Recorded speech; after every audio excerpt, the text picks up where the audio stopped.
किसकी बात हुई? सम्यक दृष्टि देव। ये बात हुई सम्यक दृष्टि के देवता अविनय नहीं कर सकता साधु के, इस तरह से गुजरेगा। और जो तो मिथ्या दृष्टि होते हैं उनके लिए तो साधु का कोई मतलब ही नहीं होता। अब आप सोचेंगे वो तो निकल जाएगा, नहीं।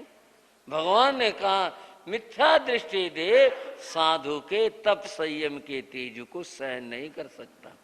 उसके इतने सामर्थ्य नहीं है कि वो अवज्ञा करके उसके शरीर के मध्य से, ऊपर से अथवा अपना पांव स्पर्श करके गुजर जाए, उसकी इतनी सामर्थ्य नहीं होते। साधु का तप संयम का तेज अद्भुत होता। वह तो देखकर दूर से रास्ता बदल करके जाएगा, वैसा नहीं कर सकता। आप समझे साधु की बात को, साधु की महिमा को, और संयम की बात और संयम की महिमा को। ये जो बातें कही जाती हैं कि वे स्वाध्याय विकाल में मत करो, असमय में मत करो, समय पर करो, शुद्ध स्वाध्याय करो, ध्यान से करो, विवेक से करो, अविवेक से मत करो। ये जितने उपदेश हैं इनके पीछे रहस्य है। क्या पता कब कौन वहां से कोई देव गुजरता हो और कहीं पर स्वाध्याय वाचना हो रही हो। सम्यक दृष्टि को भगवान की वाणी इतनी प्रिय होती है कि वो रुक जाता है, वहां खड़ा होकर बैठकर उसको सुनने लगता है। और जब कभी कोई व्यक्ति अवज्ञा करे भगवान की देशना की, किसी प्रकार की शारीरिक रूप से अथवा वाचना के रूप से किसी प्रकार के अभिनय करे, वो नाराज भी होता है। ये क्या तरीका है?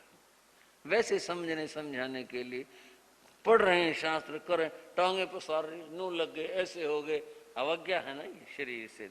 शास्त्र को ऐसे थोड़े करते हैं। शास्त्र तो बड़े विनय भाव के साथ में पढ़ते हैं।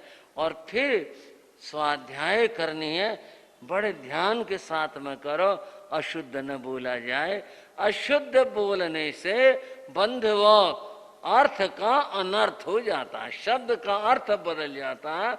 शुद्ध स्वाध्याय करनी चाहिए, शुद्धता से पढ़ना चाहिए। उसके बाद भी हम छदमस्त हैं, हमसे त्रुटि संभव है, इसीलिए हम कहते हैं जंग वाइधम बच्चा मेलिंग हीणखरंग अच्छखरंग पैणंग विनयणंग जोगिणंग घोषणंग सुठु दिनंग दुठु पड़िच्छंग ए काले कौ सजाओ काले ने कौ सजाओ ऐ सजाइए सजाएं सजाइए न सजाएं जो मैं देव सैया रखो तास मिच्छा में दुखड़म। ये क्यों कहते हैं? हमसे कोई गलती, हम छदमस्त हैं, पता नहीं कितने भूल और गलतियां हो जाती हैं, तब ऐसा करते हैं। मैं बता रहा था देवताओं के इस पक्ष को मत भूलो। जब भी बात करेंगे बड़ा वैभव, बड़ा यूं है, वो सब संसार को गाएंगे। आप, मैं सोचा करता हूं जो यहाँ संयम पाल कर वहां गया है वो जाते भोगों में डूब जाएगा। नहीं नहीं, ऐसा नहीं होता।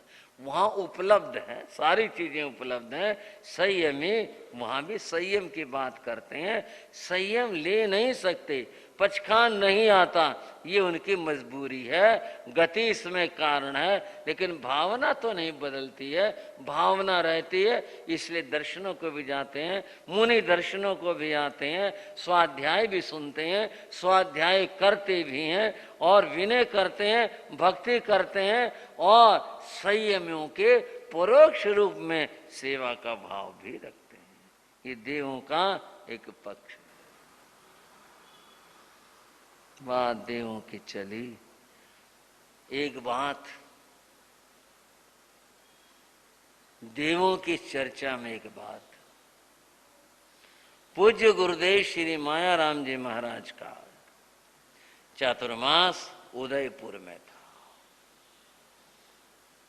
और वहां भगवती सूत्र गुरु महाराज सुनाया करते थे। उनके काफी संत थे, मतलब जो गए थे। कुछ संतों का चातुर्मास जोधपुर में था, वहां भी धर्म ज्ञान होता था। एक दिन रात्रि का समय कुछ लोग जोधपुर में संतों के पास बैठे थे। एक भाई ने एक प्रश्न किया। बोले गुरु महाराज, पंचम काल में अधिक से अधिक कितनी तपस्या हो सकती है? ये प्रश्न किया। पंचम काल में अधिक से अधिक कितनी तपस्या हो सकती है? संतों ने कहा भाई ये अपने शरीर की सामर्थ्य है, लेकिन एक बात हम अनुमान प्रमाण से कह सकते हैं, भगवान की सबसे बड़ी तपस्या 6 मास की थी, लेकिन चौविहार थी। तो भाई मैं ये कह सकता हूं चौविहार तपस्या इससे ज्यादा तो नहीं हो सकती। आप अन्यथा न भटके, मैं समाधान करूंगा आपका कि जो बड़ी तपस्या करते हैं, ये चौविहार तपस्या की बात है, तिविहार का जिक्र नहीं आया। तिविहार कितनी हो सकती है ये ज्ञानियों की बात है। तो भाई इतना ही हम कह सकते हैं, शास्त्र के आधार पर जिक्र ये नहीं आया भाई इतनी तपस्या हो सकती है। जो तिविहार कर रहे हैं उनकी ज्यादा भी हो सकती है। वो भाई बोला महाराज अगर हम एक ऐसा उदाहरण आपको बता दूं कि जिसमें और ज्यादा तपस्या कोई करता हो। बोले कितनी तपस्या? संख्या याद नहीं आ रही, कितनी संख्या बताया करो। हाँ याद आ गया, ठीक। बोले एक बहन ने 18 वर्ष हो गए वो कुछ नहीं खाती, अन्न फल कोई और चीज, पानी भी बस थोड़ा सा लेती है, वो भी थोड़ा सा, और 18 साल से उसने कुछ नहीं खाया। संत बोले भाई समझ में नहीं आई जो तुम कह रहे हो। 18 साल का तो ना तो हम कोई शास्त्र प्रमाण इसमें ना कोई और बात, ये तो हम कह नहीं। बोले उससे हम आपको मिलवा दें। बोले भाई बड़ी अच्छी बात होगी, ऐसी तपस्वी से मिलना हो। कौन है? बोले गृहस्थ है और बहन है। कोई बात नहीं भाई, तपस्वी तो तपस्वी होता है। कौन है? बोले कल मिलवा देंगे आपको, जैन परिवार है और वो बहन जैन है। बड़ी अच्छी बात है। दूसरे दिन के लिए तय हो गया, कल इतने बजे हम आएंगे, आपको ले चलेंगे। ठीक है। दूसरे दिन वो भाई आए और भाई भी आए, 5-7 भाई में महाराज पधारेंगे। संत जो थे वो साथ चले और वे एक घर ले गए। जैन परिवार था, वहां गए, बड़ा खुश हुआ सारा परिवार। संत आ गए, सब इकट्ठे हो गए, सबके सब, सारे के सारे। तो वंदना करी। वो जो भाई लेके गया था उसने कहा उस परिवार को कि भाई उनको जो भी कोई नाते में ताई दादी जो लगती थी उनको तो बुलाओ। तो वो बोले बुलाते हैं। वो सामायिक कर रही होगी। बोले अच्छा। अंदर कहीं कोठे में जहां भी होती उसके कहा महाराज आए हैं।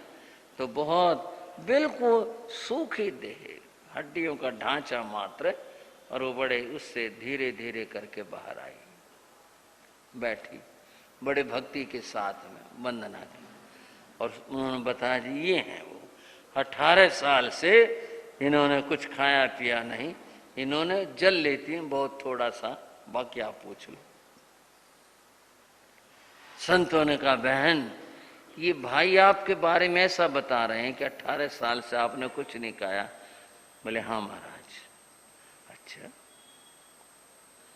और पानी? बोले महाराज पानी थोड़ा सा लेती हूँ जिससे कि ये चिपके नहीं, बस थोड़ा सा लेती हूँ। बहुत बड़ी हिम्मत है आपकी, इतना बड़ा त्याग तो हमने तो कभी सुना नहीं आज तक, इतनी बड़ी तपस्या। बोले ना महाराज तपस्या मत कहना और त्याग मत कहना। क्यों बहन, क्या बात? बोले महाराज कुछ बात है। हाँ मैंने खाया नहीं, ये मेरी सच्चाई है, मैंने कुछ खाया नहीं 18 साल से। संतों ने कुछ सोचा, श्रावकों से कहा भाई थोड़ा सा पीछे जरा दया पाल लो, हम बात कर लें, पूछ लें।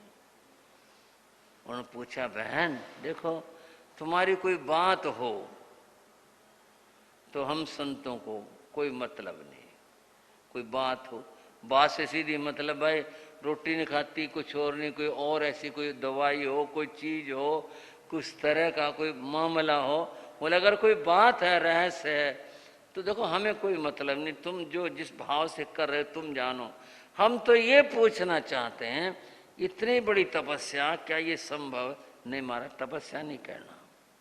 और क्या बात है, कुछ लेती हो ना महाराज, लेने का क्या मतलब। बोले फिर, बोले मेरी तपस्या देव कारण से है, मेरी पचखान वाली तपस्या नहीं है। बहन इस बात को समझाओ। वो बोले जी समझाना यह है कि मेरी शादी हुई, मैं इस घर में आई तो शादी के तीसरे दिन ही मेरे पति के पेट में भयंकर दर्द हुआ और वो तड़प करके मर गया। और अंतिम समय में मैंने उसको नमोकार सुनाया और यही कहा नमोकार मंत्र की शरण ले। मैं उनको सुनाती रही जब तक डॉक्टर वैद्य कोई आया, ले जा पाए नहीं, उनकी मृत्यु हो गई। मरने के बाद अब एक स्त्री के ऊपर इससे बड़ा संकट और तो क्या हो, मौत ही इससे आगे तो और तो क्या संकट है।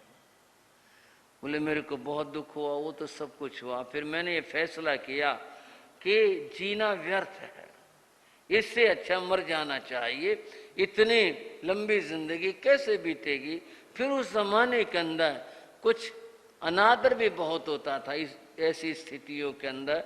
राजस्थान में तो खास तौर से इस तरह की, मैं कोई बुराई नहीं कर रहा, रिवाजों की बात बता रहा हूँ।